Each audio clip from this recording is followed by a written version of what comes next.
देखिए भैया, घर में तो आप ग्रह शांति के लिए, घर में किसी भी प्रकार की अशांति हो तो सबसे पहले ध्यान दें कि आप जो छोटी छोटी गलती करते हैं उसे ध्यान रखें।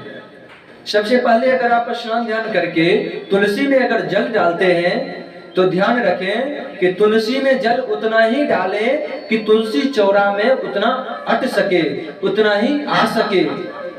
और इतना जल नहीं डालना चाहिए कि जल हम उसमें डाल दिए और जल उससे होकर के नीचे गिर रहा हो, ऐसा नहीं करना चाहिए। जल इतना ही डालें कि तुलसी के अंदर ही रहे, सूख जाए।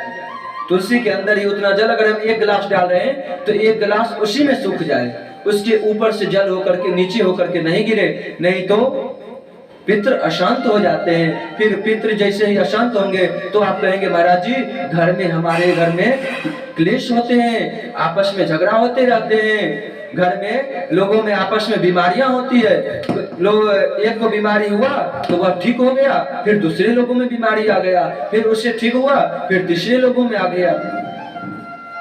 इस सब चीज का ध्यान रखें। और हाँ, ध्यान रखें कि हो सके तो आप अपने घर में ब्राह्मणों से, जो पंडित जी होंगे उनसे आप अच्छे आचार्य जी से आप घर में यह ध्यान रखें कि महीने 2 महीने पर एक महादेव पूजा करा लीजिए, एक सत्यनारायण व्रत की कथा करवा लीजिए, या हो सके अगर आप सक्षम हैं तो अच्छे से रुद्राभिषेक करवा लीजिए, या फिर हो सके तो महामृत्युंजय जप करवा लीजिए, या फिर अगर आपके कुंडली में अगर शनि का दोष हो तो फिर आप शनि की शांति के लिए आप फिर उसका जप करवा लीजिए।